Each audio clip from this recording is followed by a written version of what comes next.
한 청년이 고민에 빠졌습니다. 어머니 뱃속에서부터 교회를 다녔고, 그리고 모범생으로 잘 자라났어요. 원하는 교육을 받았고, 원하는 대학 들어가서 좋은 성적으로 졸업도 했습니다. 원하는 직장에도 한 번에 찰썩 붙어서 직장 생활을 하고, 아침 일찍 출근하고 늦게까지 일하다가 퇴근하고 열심을 다해서 살았습니다. 어느 날 이 청년이 내가 왜 사나? 이런 생각이 들게 된 거예요. 목사님을 찾아갔습니다. 목사님, 제가 요즘 왜 사는지 잘 모르겠습니다. 누구를 위해 살아가는 건지, 뭐 때문에 일을 하는지 잘 모르겠습니다. 가족을 위해서, 회사를 위해서, 내 자신을 위해서 열심히 살고 있는데 어디로 가는지 방향을 잘 모르겠습니다. 이렇게 하소연을 했다고 합니다. 가만히 생각해 보니까 이 청년의 고민만이 아니라 우리 모두의 고민이지 않을까 생각이 들어요. 정신없이 달려온 것이 아마 우리 모든 성도님들, 특별히 우리나라의 여러 위기들을 건너왔던 여러분들의 모습 가운데 그저 경주마처럼 앞만 보고 그렇게 살아왔을 거라고 생각이 들어요. 우리 가족을 위해서, 자녀를 위해서 모든 것을 불태웠던 우리 인생 그 끝에 내가 왜 이러고 있지? 내가 지금 뭐 하고 있지? 아마 이런 생각이 들 때도 있을 거라는 생각이 들어요.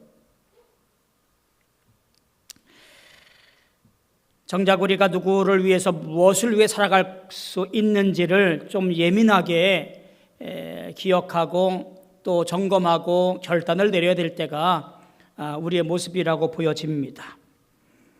왜냐하면 오늘은 교회역으로 마지막 주일이에요. 그러니까 교회력에 의하면 다음 주는 신년 새해 첫 주 예배인 거지요. 우리는 그 첫 주 예배를 강림절로 드립니다. 그게 교회력이거든요. 예수님의 오심을 기다리던 강림절을 맞이하게 되어집니다. 한 해 동안 살아오면서 있었던 모든 일들을 감사하고 또 새해에 행하실 주의 은혜를 기대하면서 그렇게 삶을 살아가는 것이 우리의 모습이라고 보여지지요. 우리는 이 연말 연시 시작과 끝 가운데 우리 골로새서 1장의 말씀을 통해서 우리가 도대체 무엇 때문에 살고 있고 무엇을 위해 살아가야 되는가라는 것들을 명확해 준다라고 생각이 듭니다. 오늘 이 말씀 속에서 우리의 놀라운 은혜 안에 말씀들을 기억하고 따라갈 수 있는 우리 성도들 되어지기를 주님의 이름으로 소망하고 축복합니다. 골로새서의 말씀은요, 바울이 감옥에 갇혀 있을 때 보낸 편지입니다. 그래서 옥중서신이라고 분리되어지고 있는 바울서신의 하나예요. 골로새 교회는요, 바울이 직접 개척한 교회는 아닙니다. 에바브로라고 하는 바울의 전도에서 제자 삼은 그런 사람이 이제 전도하러 갔다가 골로새 지역에 교회를 세웠던 그런 교회입니다. 그리고 에바브로가 역시 그 교회에서 우리로 말하면 목회하고 있었던 때였습니다. 하루는 에바브로가 바울 사도가 감옥에 있다는 사실을 알고 위문을 와요. 방문을 해요. 그리고 그곳에 와서 골로새 교회의 여러 문제들을 얘기하고 이제 말씀을 듣게 되어졌잖아요. 바울 사도가 골로새 교회의 이러저러한 이야기를 듣고 있다가 골로새 교회 교인들에게 보낸 편지, 그게 바로 골로새서입니다. 자, 골로새 교회가 어떤 일이 있었을까요? 대단히 혼란스러웠던 교회의 모습을 우리 기억하면 됩니다. 교회가 무엇 때문에 혼란스러웠을까요? 여러 가지 잘못된 사상과 철학들이 교회 안에 들어오게 되어져요. 율법주의라든가 할례라든가 혹은 영지주의라는 이단, 물질 세계는 다 허망한 것이다, 지식으로만 구원받는다, 이런 영지주의가 교회를 틀어놓고 있고요. 또 한 가지는 천사 숭배 사상이 교회 안에 들어와요. 우리는 내약해서 하나님을 직접 뵈올 수 없으니 천사들이 우리를 대신해서 고해야 된다라고 하는 천사 숭배 사상이 들어와요. 그뿐만인가요? 영지주의의 영향을 받은 금욕주의가 교회 안에 자리를 잡다 보니까 부정적인 것들, 세상 것들, 이런 것들에 대해서 대단히 선을 긋는 이런 아주 극단적인 일들까지 생겨나게 되어져요.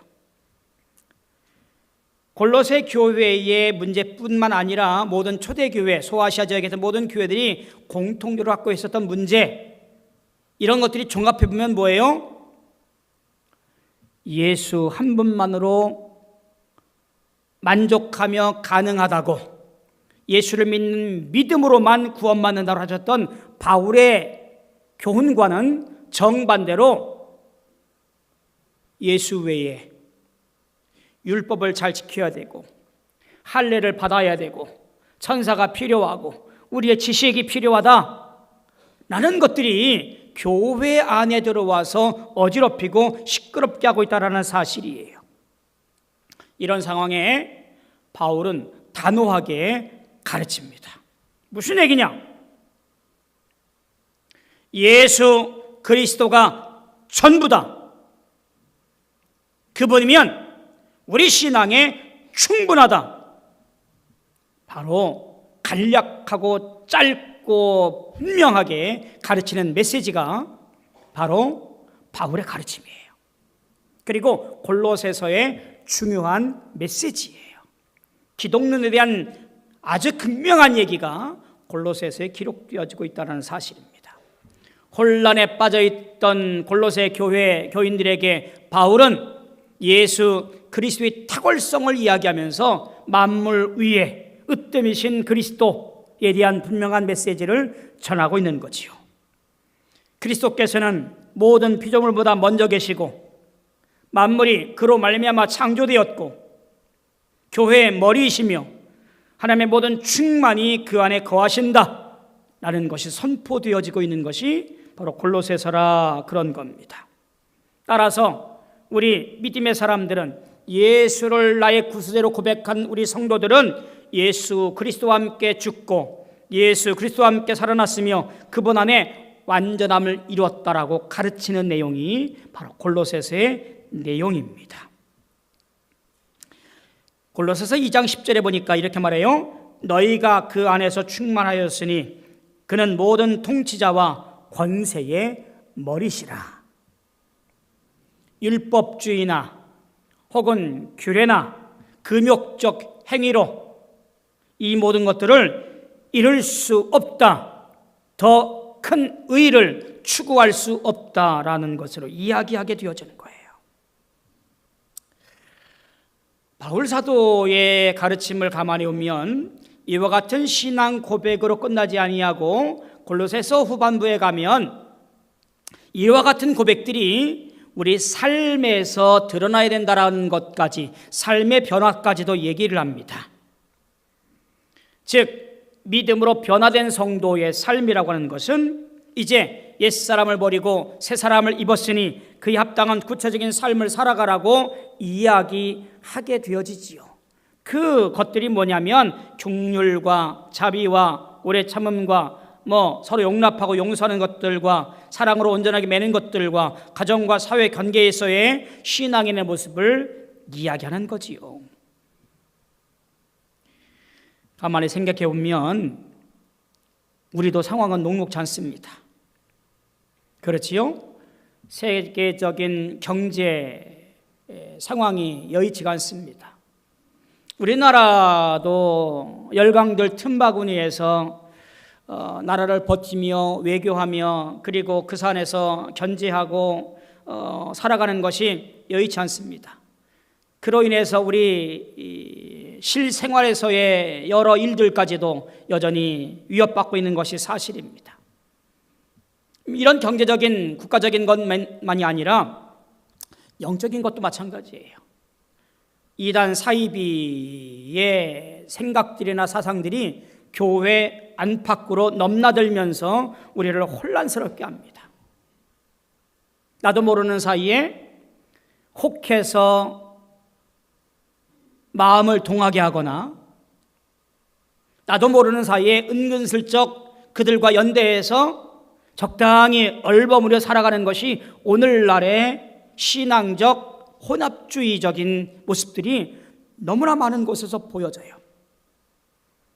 절대적이어야 되며 절대적 신앙이어야 되는 가치관들이 흔들리고 있는 세상, 그것이 오늘 우리를 위협하고 있는 신앙적 영적인 상태예요.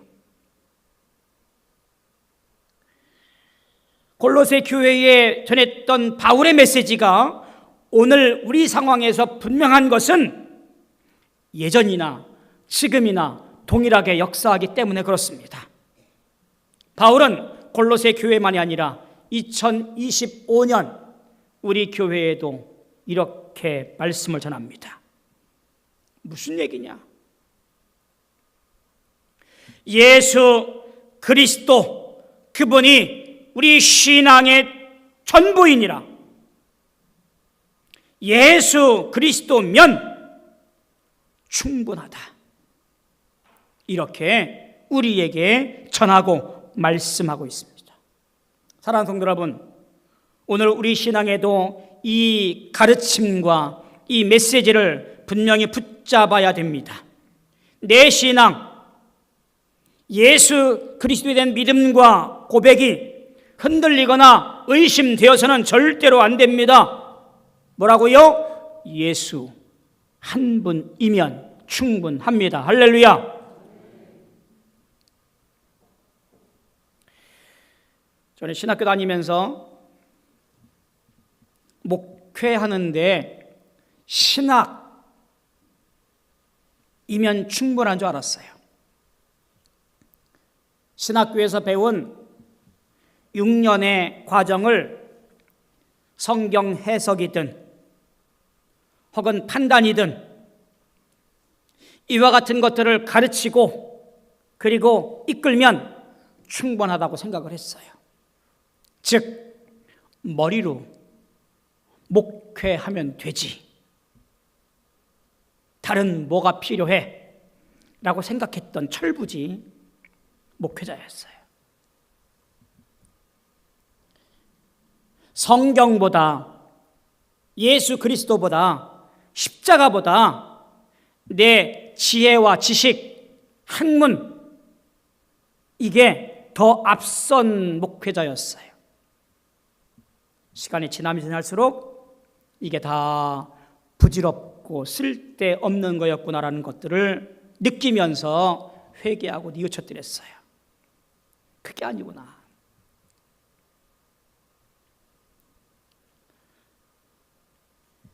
예수 그리스도에 대한 진정한 고백이 없으면서 십자가의 은혜를 제대로 알지도 못하면서 성령의 이끄심을 노래하지 않으면서 살아간다라고 하는 것, 그것이 얼마나 부질없는 것인가, 잘못된 것인가를 깨닫게 되어지는 거지요. 우리 삶도 마찬가지지요. 그렇지 않습니까? 내가 가능하다고, 내가 할 수 있다고, 내가 깨달을 수 있다고 생각하는 그 순간 우리는 시험 들고 넘어지고 위험에 빠질 수밖에 없지요. 바울 사도가 골로새서 교회 교인들에게 말한 것처럼 무슨 얘기냐? 지혜가 아니다, 너희의 노력이 아니다, 나의 애씀이 아니다, 오직 예수 그리스도 한 분이면 충분하고 그분만으로 말미암아 우리가 살아갈 수 있다라고 노래하는 것, 그것은 바로 오늘 우리가 마찬가지로 고백해야 할 신앙적 고백이고 또한 우리가 바라보아야 할 영적 세계인 줄로 믿습니다. 주님 한 분만으로 충분하고, 주님 한 분만으로 감격하고, 주님 한 분만으로 힘내어 살아가시는 우리 모든 성도 되어지기를 주님의 이름으로 소망하고 축복합니다. 본문 말씀 한 절 한 절을 보면서 말씀을 같이 보아가며 나누도록 하겠습니다. 바울은 골로새 교회 교인들에게 먼저 이렇게 기도하며 시작을 합니다. 11절 보니까 그의 영광의 힘을 따라 모든 능력으로 능하게 하시며 기쁨으로 모든 견딤과 오래 참음에 이르게 하시고 라고 말합니다. 이 말씀 가운데 제가 눈에 띄게 하는 것은 이런 겁니다. 모든 능력이라는 것이 눈에 띄어요. 관심 갖게 합니다. 자, 모든 능력이라는 말이 갖고 있는 그 힘이라고 하는 것이 이런 겁니다. 아하, 모든 것을 가능케 하는, 모든 것을 이기게 하는 어떤 특별한 힘이 있을 것 같은 단어가 모든 능력이라고 하는 거예요. 다이너마이트가 시작된 말이라고도 합니다. 하나님이 주시는 능력 안에서 내가 모든 것을 할 수 있습니다. 바울의 고백이 생각나기도 하지요. 도대체 그 능력이면 우리 이렇게 떠올라요. 아, 뭔가 기적적인 일, 할 수 없는 것을 할 수 있는 특별한 힘, 이것이 먼저 떠올라요. 병이 낫든지, 내가 기도했더니 능력을 받아서 문제가 순식간에 해결되든지 이런 것을 기대해요. 근데 바울의 기도는 그런 기도가 아니네요. 여기 보면 이렇습니다. 모든 능력으로 뭐래요? 모든 견딤과 오래 참음에 이르게 하소서. 이렇게 나약한 기도를 할 수가 있나 싶은 생각이 들지요. 능력 받아서 무언가 때려부시고 이기고 승리하고 높은 데 올라설 것 같은 힘이 주어지는 것이 아니라 능력으로 모든 견딤과 오래 참을 수 있게 하여 주옵소서. 바울의 기도가 우리에게 놀라운 떨림으로 다가옵니다.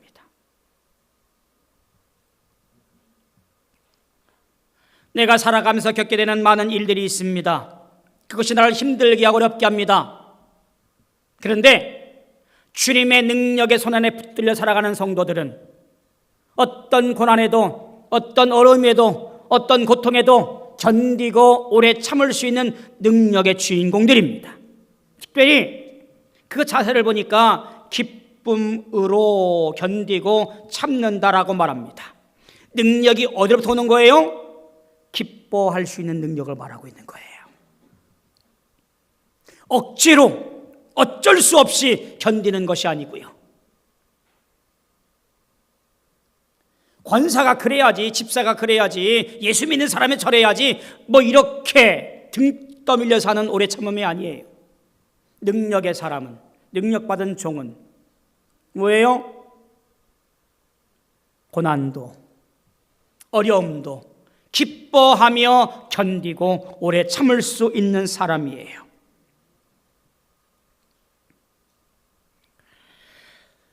여러분 앞에 어떤 어려움이 있습니까?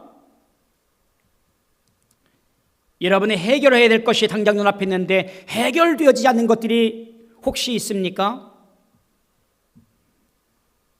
오히려 기뻐하며 감사하며 견디고 승리하시고 오래 참는 우리 모두 되어지기를 소망합니다. 왜냐하면 감사의 조건이 이런 것이기 때문에 그래요. 12절에 보니까 우리로 하여금 빛 가운데서 성도의 기업의 부분을 얻기에 합당하게 하신 아버지께 감사하게 하시기를 원하노라. 주의 능력으로 견딘과 오래 참음뿐만 아니라 감사하게 하기를 원하신다라는 얘기입니다. 근데 그 감사의 조건이 무엇이냐면 이런 겁니다. 합당하게 하셨다라고 하는 거예요. 문제가 해결되어지고 승리하고 면류관을 얻기에 감사한 것이 아니라 합당하게 하신 이유 때문에 아버지께 감사하라고 그래요. 합당하다라는 말은요, 어떤 조건이나 기준에 합당하다라는 거예요. 맞다라는 거예요. 알맞다라는 거예요. 그런데 우리는 어떤 존재예요? 합당하지 않은 존재예요. 어떤 조건이나 자격에 합당하지 않은 존재인데 합당하게 여겨주셨다라고 하는 거예요. 이게 감사의 노래 조건이 되는 거예요. 부자가 되었기 때문에 감사한 것이 아니에요. 투자한 것이 10배, 100배 이윤을 남겨서 감사한 것이 아니에요. 남들보다 건강하게 오래오래 살아갈 수 있어서 감사한 것이 아니에요. 내 몸이 축나고 내 삶이 고단하다 할지라도 죽을 수밖에 없는 죄인인 나를 합당하게 여겨주셔서 자녀 삼아주신 것, 그것이 감사의 조건이라고 말하고 있는 거예요. 바울 사도는 골로새 교회 교인들에게 너희가 하나님의 능력으로 말미암아 견디며 오래 참으며 감사의 노래가 넘쳐나기를 바란다라고 말하면서 주의 능력이 너희와 함께 할 것이고 너희의 감사의 조건들이 주님의 자녀가 된 것이라는 것들을 가르치고 있습니다. 오늘 우리의 신앙을 돌보셔야 돼요. 돌아보셔야 돼요. 우리는 조건을 따집니다. 이유를 대요.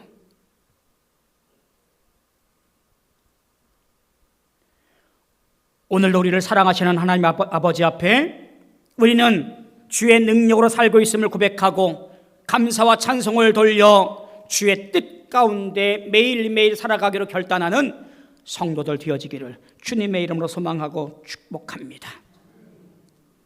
그 명확한 상태를 이렇게 얘기합니다.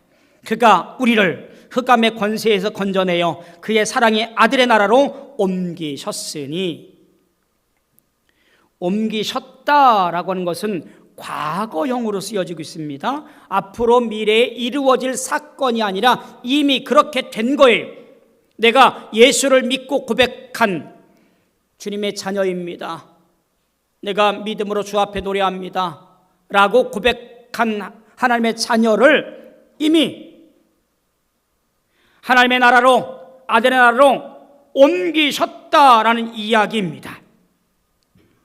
흑암의 권세에서 빛의 나라로, 사단의 지배에서 그리스도의 통치로, 죽음의 세력에서 생명의 영역으로 이미 옮겨진 사람들, 소속이 전환된 사람들이라고 이야기하는 거지요.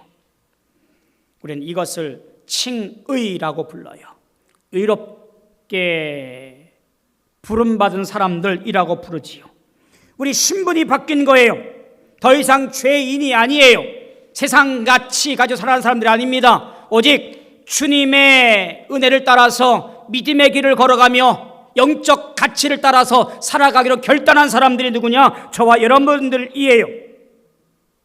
그래서 14절에 이렇게 고백합니다. 그 아들 안에서 우리가 속량 곧 죄 사함을 얻었도다. 속량이 뭐지요? 대신 값을 치르는 겁니다. 우리 죄값을 예수님께서, 그리스도께서 이미 그 값을 치렀대요. 그 죄값이 뭐예요? 십자가잖아요. 구원받을 수 없는 존재들인 우리를, 그 죄값을 치르고 우리를 구원해내신 사건이 누구냐? 우리가 오늘도 믿음 안에 살아가고 있는 가장 중요한 근거가 되어지는 거지요. 그래서 우리는 자유합니다. 죄로부터 자유롭게 되었기 때문에 그래요. 사단으로부터 자유로워졌기 때문에 그래요. 죽음으로부터 자유로워졌기 때문에 그래요. 바로 이와 같은 것들이 우리가 주님 안에 살아가야 할 근본적인 이유이며 감사의 이유인 거지요. 그런데 우리가 이런 것들을 잊어버리고 살아요. 이유는 너무나 간단해요. 목사님 바빠서요. 다른 일들이 많아요.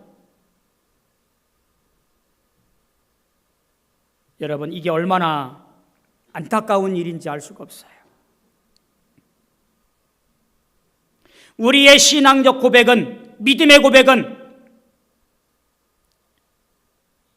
별 볼 일 없는 합당치 않은 나를 십자가의 은혜로 말미암아 구원하셨는데, 그 은혜가 내 안에 감격하여 오늘도 감격스럽게 믿음의 길을 걸어가겠다라고 말하고 고백하는데, 여전히 나는 주님, 제 일 좀 보고 나서 주님의 뒤를 따를게요.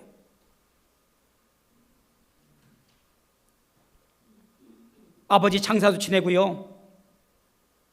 결혼도 해야 되고요. 장에도 왔다 와야 되고요. 밭을 샀는데 밭도 갈아야 되고요.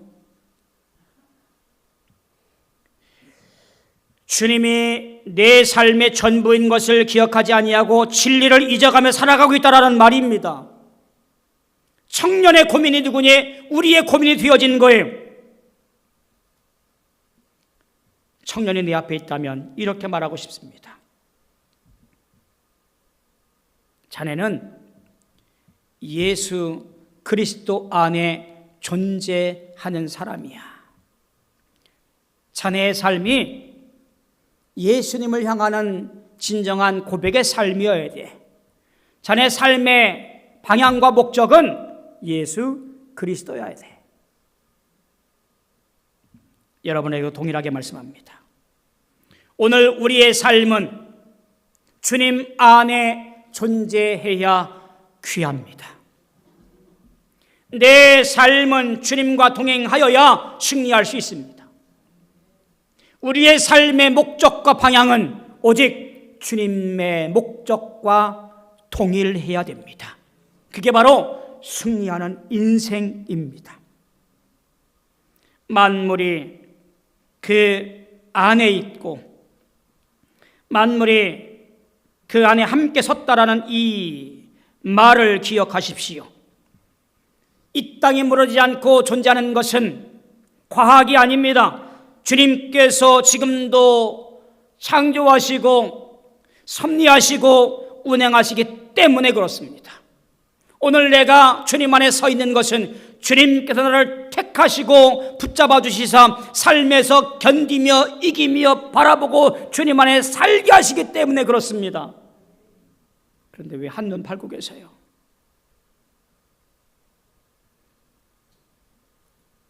다른 데 보고 계세요. 주님이 내 삶의 우선순위가 되어줘야 되잖아요.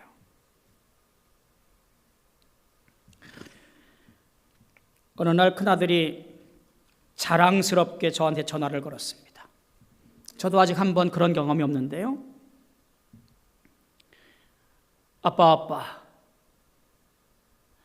이런 일이 다 있어. 저희 아들이 목회하는 미국 교회는 우리로 말하면 미자립 교회예요. 매년 부담금을 제대로 못 내서 감리사한테 혼나는 그런 교회예요. 올해도 협박을 받았습니다. 당신들 그러려면 감리교 간판 떼. 이렇게 협박을 받고 있는 상황이에요. 근데 얼마 전에 다 해결됐어요. 부담금이요, 우리가 생각하는 상상 이상으로 세더라고요. 올해 내야 되는 부담금이 한 8천만 원 정도 돼요. 근데 교회 결산이 그렇게 안 되거든요. 아마 그게 누적돼서 그런 것 같아요.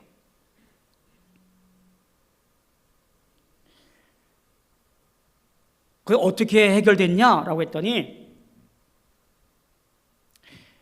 몸이 아파서 병원에 계시고 삶을 정리해 가시는 한 성도님이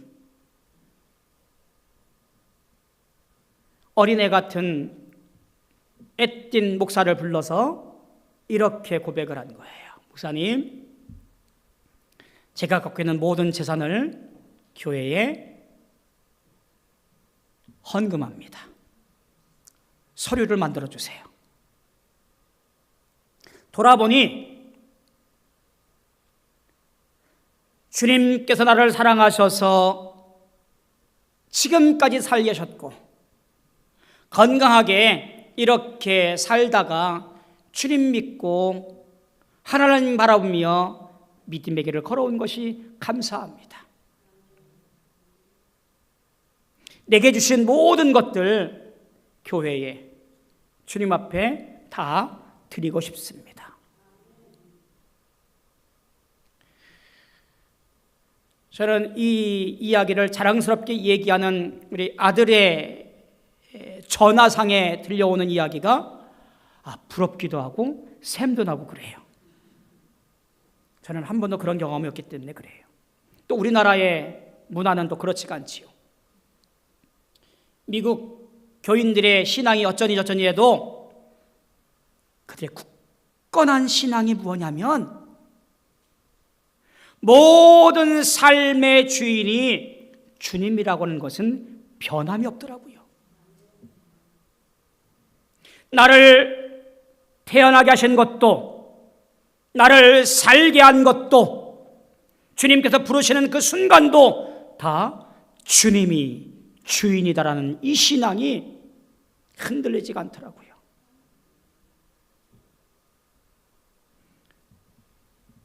그 부러움이 오늘 우리 교회 성도들로부터도 드러나게 되어지기를 주님의 이름으로 소망하고 축복합니다. 여러분, 헌금 전 재산 다 하라는 얘기 아닙니다. 무슨 얘기냐면 내 신앙이 좀 주님께로 집중되어 주님만으로 만족하고 주님만으로 충분하고 주님만 따라가겠습니다. 이 고백이 넘쳐나야 된다는 얘기입니다. 주님이 나의 중심이 되어지면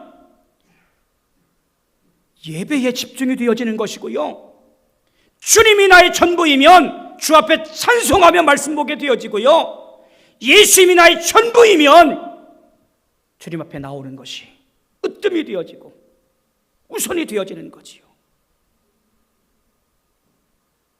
가을 되면서 제가 마음이 아파요. 이러저런 일들로 어디 가시는 분들이 제법 많아요.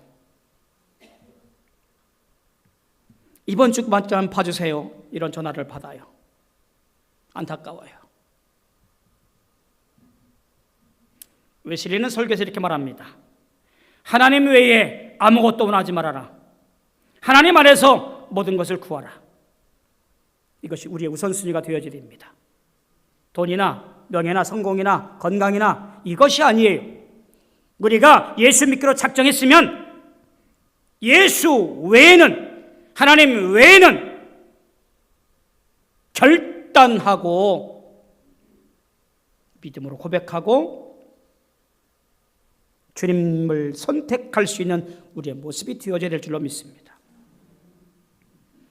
말씀은 이렇게 정리되어져 갑니다. 19절에 보니까 아버지께서는 모든 충만으로 예수 안에 거하게 하시고, 모든 충만이라는 말은 이런 의미입니다. 하나님의 모든 속성, 하나님의 모든 지혜, 하나님의 모든 능력, 하나님의 모든 사랑이 예수 안에 거한다라는 말입니다. 골로새 교인들이 뭐라고 그랬어요? 예수만으로는 안 돼. 할례 받아야 돼. 율법 지켜야 돼. 천사가 필요해. 바울은 단호합니다. 아니야. 모든 충만이 예수 안에 있어. 그분이면 충분해. 20절 보니까 그의 십자가의 피로 화평을 이루사 만물 곧 땅에 있는 것들이나 하늘에 있는 것들이 그로 말미암아 자기와 화목하게 되기를 기뻐하심이라. 만물이란 단어에 집중할 필요가 있겠지요. 땅에 있는 모든 것들이나 하늘에 있는 것들이라는 말이에요. 화평의 범위가 우주적입니다. 십자가의 영향력이 나 하나만이 아니라 모두에게 다 미친다라는 말이에요. 그것이 주님의 능력이고요, 주님의 사역입니다. 우리도 고백합니다. 그 모든 만물 위에 으뜸이신 그리스도, 우리는 그분만 믿고 그분만 따라가며 그분에게만 고백하고 집중하겠습니다 라고 고백하는 거예요. 저의 첫 목회지였던 영월군 하동면 내리의 내리교회를 잊을 수가 없어요. 특히 그곳에서 만난 집사님 한 분이 늘 머리에 떠나지 않아요. 이제 하나님 품 안에서 안겨서 평안함을 누리고 계시겠지요. 이순여 집사님이세요. 처음 만났을 때 그때의 집사님의 상태는 폐암 말기셨어요. 처음 인사할 때 총기를 잃은 눈동자 잊을 수가 없고요. 빼빼 마른 얼굴이 거뭇거뭇한 모습이었어요. 29살 첫 목회지에서의 저의 심정은 신학 학문으로만 배웠던 목회에 대한 생각은 도대체 뭘 해야 될지 모르는 상태였어요. 할 수 있는 것은 그저 매일 아침 정한 시간에 내려가서 예배 드리는 거였어요. 저는 형식적이었던 것 같아요. 그저 찬송 부르고 말씀 읽고 기도하는 것. 그리고 20-30분 만에 후다닥 도망쳐 나오는 것. 그것이 뭔가 좀 죄송스러움에 대한 보상 같았어요. 그런데 놀라웠게도 집사님의 상태가 병에 대한 상태가 아니라요, 얼굴에 대한 변화가 있는 거예요. 우중충했던 얼굴이 감사하는 얼굴, 웃음기 띠는 얼굴로 변해가요. 그러기를 몇 달 정도 드린 이후에 집사님이 이런 고백을 해요. 전도사님, 저 두렵지 않아요. 저 무섭지 않아요. 내가 지금 죽는다 할지라도 주님께서 저 붙들고 계심을 믿어요.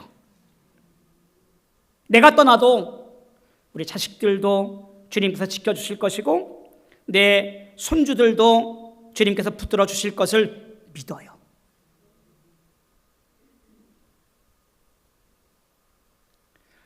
걱정하지 마세요.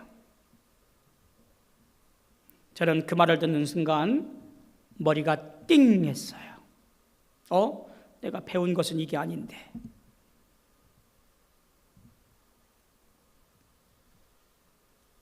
그분의 장례를 치르면서 첫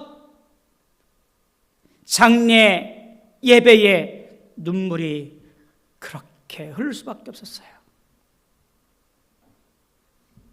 나는 지금 무슨 고백을 하고 있나? 내가 우선이고 내 지식이 먼저고 내가 배운 학문이 먼저였는데 신앙 고백은 사라지고 믿음에 대한 고백은 사라지고 예수 십자가는 어디 가고 온데간도 없이 여전히 내 힘 가지고 살아왔구나 라고 하는 충격이 내게 넘쳐왔던 순간이에요. 여러분 안 그러신가요? 여전히 내 힘이 있고 내 지혜가 있고 내 능력이 있고 내가 할 수 있다고 자만하고 계시지 않을까요? 아니에요. 주님이셔야 우리를 붙잡고 주님이셔야 우리를 책임져 주시고 주님만으로 우리가 구원받습니다. 예수님은 만물의 창조주이십니다. 이 세상의 모든 것이 그로 말미암아 창조되었고 그분을 위해 존재하고 우리도 마찬가지죠. 이제 강림절이 다가옵니다. 주님의 오심을 기다리며 그 기다리는 분을 통하여 영광 돌리기를 원하는 주간들이 다가옵니다. 그분은 멀리 계신 분이 아니라 우리를 찾아오신 분입니다. 그분을 맞이하며 주님 안에서 새로운 신앙관으로 고백으로 만물의 으뜸이신 예수님을 기억하고 그 안에 속해서 영광 돌리기를 간절히 바라는 삶을 살아내시는 우리 모두 되어질 소망합니다. 이제 우리 소망의 근거이신 주님으로 말미암아 우리 삶의 목적으로 삼고 그 안에서 평강과 참 은혜를 누리며 으뜸이신 예수를 우선으로 삼아서 흔들림 없이 믿음의 길을 걸어가기로 결단하시는 여러분들 모두에게 주의 은혜가 넘치게 되어지기를 간절히 축원합니다. 기도하겠습니다.